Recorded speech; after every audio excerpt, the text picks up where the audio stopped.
Hey everybody, Jay Widener here, continuing my reading from the book, A Monument to the End of Time.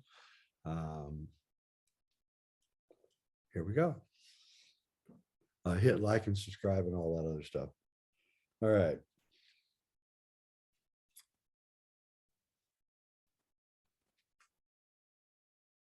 This one today is chapter 4 and section 4. And this would be Islam's Sanctuary of Sacred Science. Muhammad, like Abraham and Isis the prophetess, received his wisdom directly from an angel messenger. The Quran is a collection of Muhammad's revelations.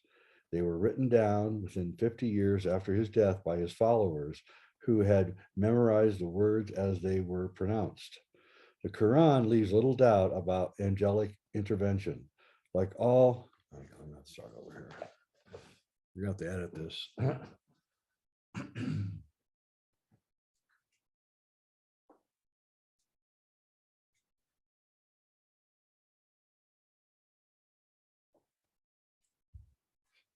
All right, new start.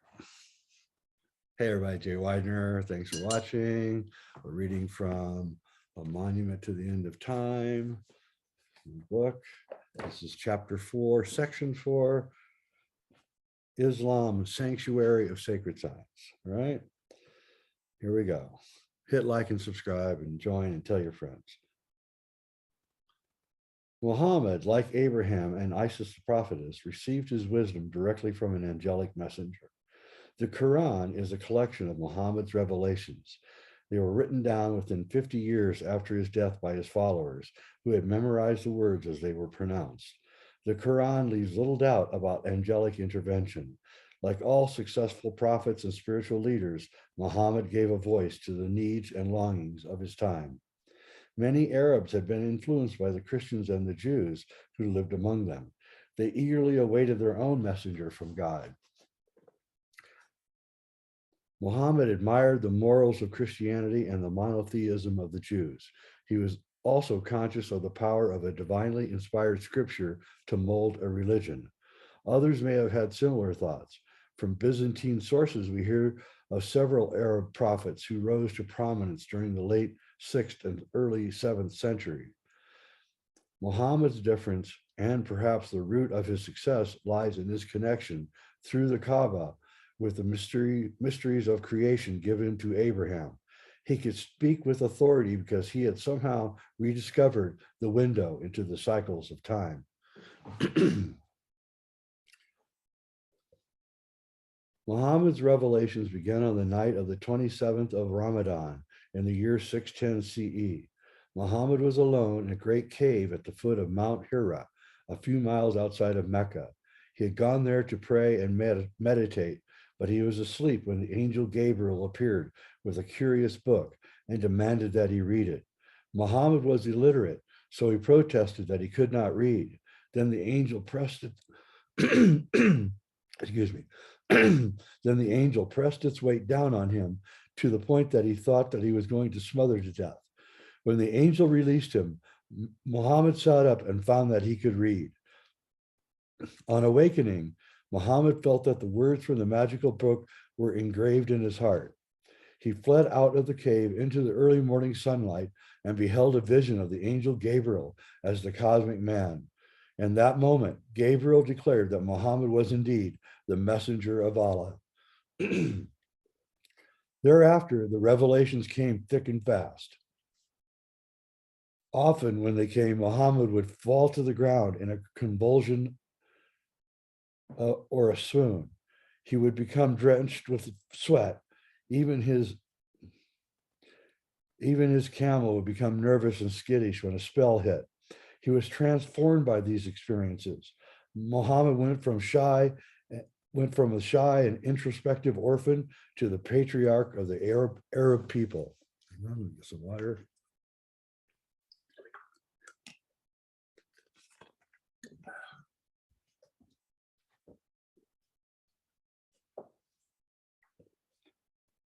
His cousin and son-in-law, Ale, has left us a vivid description of Muhammad a few years after his revelations began. He describes Muhammad as, quote, of middle stature, neither tall nor short. His complexion was rosy white, his eyes black, his hair thick, brilliant, and beautiful, fell to his shoulders. His profuse beard fell to his breast. There was such a sweetness in his visage that no one, once in his presence, could leave him. If I hungered, a single look at the prophet's face dispelled the hunger. Before him, all forgot their grief and pain, unquote. Later, when he was pressed to describe the process of revelation, Muhammad declared that the entire text of the Quran was a book written in heaven. He said the angel Gabriel communicated it to him one piece at a time. Asked how he could remember these divine discourses, Muhammad replied that he repeated each phrase after the angel. The stress from the experience, he said, caused his hair to turn gray. For a decade, Muhammad preached in Mecca. He made little headway in converting the population, except for his immediate family and the ones that became known as the companions. The companions were true believers, such as Abu Bakr and Omar al-Khattab. For a while, Muhammad moved to Al-Taif, a center of the goddess Al-Uzza, the mighty one worshipped by his mother's clan. From the brief exodus came the so-called satanic verses, where the Quran seems to endorse goddess worship. Within the year after this, Muhammad was back in Mecca preaching in front of the Kaaba. Excuse me. This time, however, he was without protection. The control of the main clan had passed to the mortal enemies of Muhammad's uncle. Islam found itself severely persecuted. But just when things looked bleakest, a miracle happened, or so it seemed to Muhammad. Before he left for the city of Al-Taif, Muhammad had preached to a group of pilgrims from the garden city of Yathrib. Afterwards, it would be forever known as Medina, or the city. The town of Yathrib had a large Jewish population who responded to Muhammad's teachings. Because of the similarity to their own religion, they accepted his teaching and began to spread the word back home. They were also willing to accept Muhammad as the messenger of a monotheistic Allah who will reign over the earth at the last judgment. So Muhammad fled Mecca for Yathrib, which became the city of the prophet. His departure, or Hijra, became the starting point for Islamic history. 8 years later, after much skirmishing and caravan raiding, Muhammad marched back into Mecca as the conquering messenger. He cleaned out the Kaaba and removed the altars to Allah's wives and daughters, but kept the black stone and its ritual kiss. He then proclaimed Mecca the holy city of Islam. For the last 2 years of his life, Muhammad ruled from Mecca with a leisurely hand. As the faith grew, Muhammad sent letters to the capitals of the world announcing his revelation. He received no reply to these letters. Casually, he watched the mutual destruction of Byzantine and Persia. There is no indication that Muhammad ever considered spreading the Islamic faith outside of Arabia. This was not the case, however, with his heirs. Muhammad had appointed no successor to his power. After a brief rivalry, the Muslim leaders elected Abu Bakr, the first companion, to be the caliph, or representative of the faithful. Abu Bakr's faith and steadfastness saw the faith through its first war and rebellion. Khalid ibn al-Walid was the most brilliant and ruthless of the Muslim Arab generals. He went from pacifying Arabia to defeating the Greek Emperor Heraclius outside of Damascus. With that, Syria became an Arab and Islamic stronghold. By then, Abu Bakr had died, and his companion, Omar al-Khattab, had been elected caliph. Omar encouraged the Islamic conquest. In 644, Omar was cut down by a Persian slave in the Medina mosque. But by then, the Muslim armies ruled Egypt, Palestine, and Persia. The conquest continued under Othman the Unfortunate until the time of Fatimid Caliphate, 656 to 661. The Islamic domains extended from the Atlas Mountains in North Africa to the Black Sea and the mountains of Afghanistan. Less than 30 years after the death of the Prophet Muhammad, Islam ruled more of the earth than Rome had at its height. It's hard to imagine how a political, social, and religious shift of this magnitude could have happened, but it did. There's, of course, more to this than that. Muhammad taught of a stern yet merciful God in terms more than faintly reminiscent of the Bahir and the Sefer Yetzirah. In the Quran, Surah 11-255, the famous throne verse, we find Allah described in terms remarkably similar to those used to describe the Teli or the pole serpent. Quote, his throne extends over the heavens and the earth. He alone is most high and supreme, unquote. The Quran is filled with references to the Last Judgment. Only Allah, only Allah, only Allah, the Quran reminds us, knows the time of the Last Judgment. It also says that certain signs will prefigure its arrival. Disbelief in God will be widespread, along with moral chaos.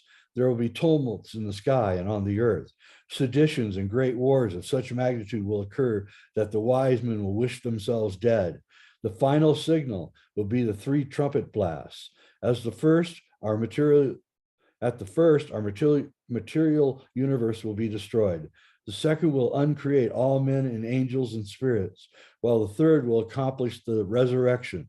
Then Allah will arrive to conduct the judgment. Only those who can cross the bridge of Al-Sirat, which is finer than a hair and sharper than a sword, will be allowed to enter paradise. In the Quran, paradise is described in ways that would make a Gnostic Chileus drool with envy. Paradise is a perfect garden where all manner of good things to eat and drink are available, including wine that exhilarates while leaving one clear-headed.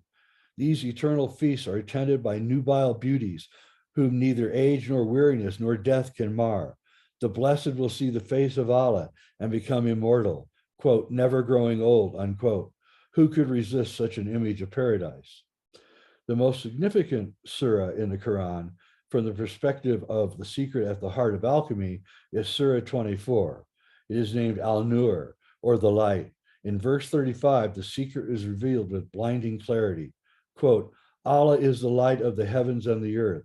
The semblance of his light is that of a niche in which is a lamp, the flame within a glass, the glass a glittering star, as it were, lit with oil of the blessed tree, neither of the east nor of the west, whose oil appears to light up even though fire touches it, is not. Okay, let's try it. Allah is the light of the heaven and the earth. The semblance of his light is that of a niche in which is a lamp, the flame within a glass. The glass, a glittering star, as it were, lit with oil of the blessed tree. Neither of the east nor of the west, whose oil appears to light up even though fire touches it not. Light upon light, in other words, fire that doesn't burn. We will wait until we have heard from Fulcanelli before we interpret this most significant verse. From now, let us note that this verse is the origin point for Islamic mysticism, illumination, and gnosis. Mansur al-Hallaj, the greatest of all Sufi mystics, tells us that the light is from a, quote, a star whose astrological house is in the Empyrean, unquote. This is the midpoint of the North Ecliptic Pole. He also suggests that the light symbolizes the peace of the tranquil heart.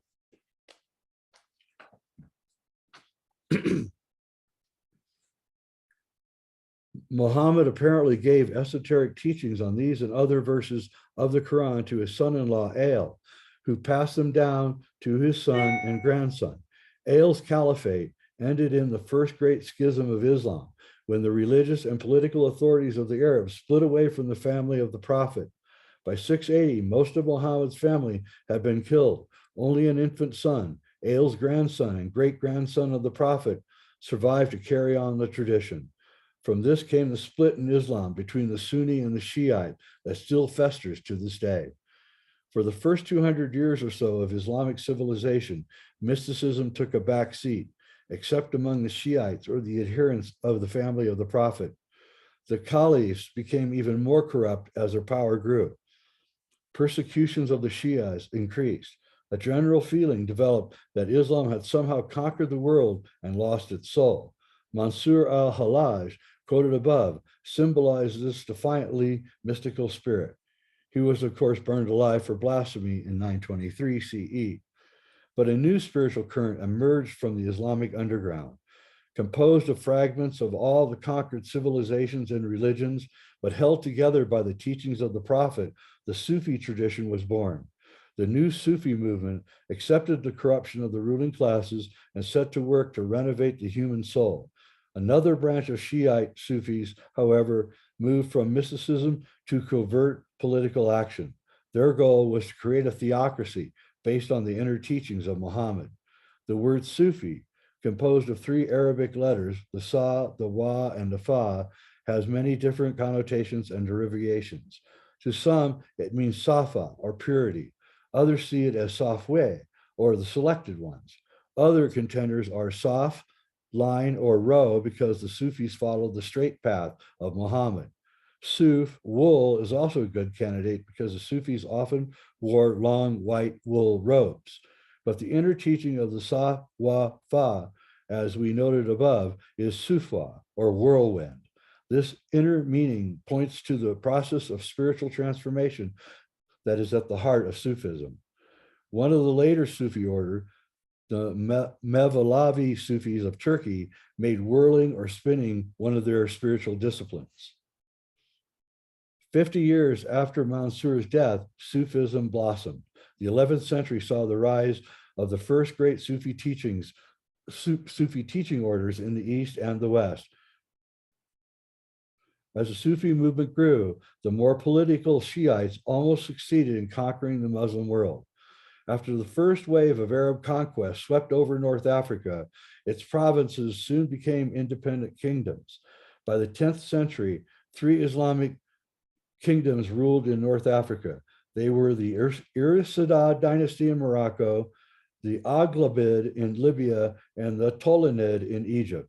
In the first decade of the 10th century, a Shiite adventurer, Abu Abdallah, gained a following in Libya and Tunisia by preaching the coming of Mahdi, the Shiite savior or world ruler.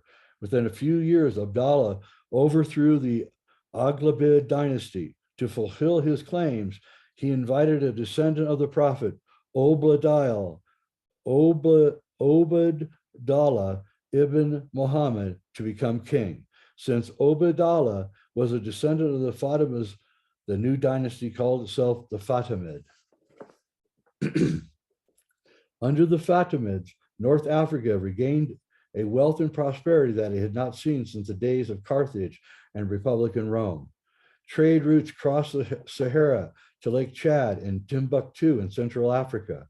After the Fatimids conquered Egypt in 969 CE, the Sudan and Abyssinia were also integrated into the Islamic trading network. Egypt became the commercial link between Europe and Asia. By the early 11th century, the Fatimid Caliphate, ruling from Cairo, controlled 2/3 of the Muslim world, from Fez in Morocco to Damascus in Syria. The Fatimid Mosque of Cairo provided an important link, both architecturally and spiritually, to the Gothic cathedrals of Europe. The Mosque of Ibn Tulun, begun before the Fatimid conquest, combines pointed arches and vaulting with rosette-stained windows in stellar and geometrical patterns. This impulse reached its high point with the Al-Azhar Mosque. The mosque was built between 970 and 972 by Jahar, the converted Christian slave who conquered Egypt for the Fatimids. The Al-Azhar Mosque, which means brilliant or the illuminated, from a similar root to the Hebrew word bahir, brilliance or illumination, contains the pointed arches and vaulting, supported by 380 pillars of marble, granite, and porphyry used in the Ibn Tulun Mosque. It is also famous for its stained glass designs. The reds and blues used in the Al-Azhar Mosque were duplicated in the great cathedrals of Europe, but they were never equaled for their depth and purity of color. By 988, Al-Azhar Mosque became the world's first university. The Caliph Aziz provided tuition and maintenance for 35 scholars. As this school developed, it drew students from all over the Muslim world. It continues to this day with thousands of students and hundreds of teachers. Its influence on the course of history would be profound, especially that of medieval Europe. Al-Azhar's most important contribution to the Muslim scientist known to the West as Al-Hazan, Muhammad ibn al-Hathain, or Al-Zazan, was mathematical and engineer, a sort of Fatimid Leonardo da Vinci. His most important work is a book on optics that anticipates the telescope. Roger Bacon quotes his work extensively, as does Kepler and da Vinci. We could hardly exaggerate the importance of Al-Hazan. Without him, much of modern astronomy would have never been discovered.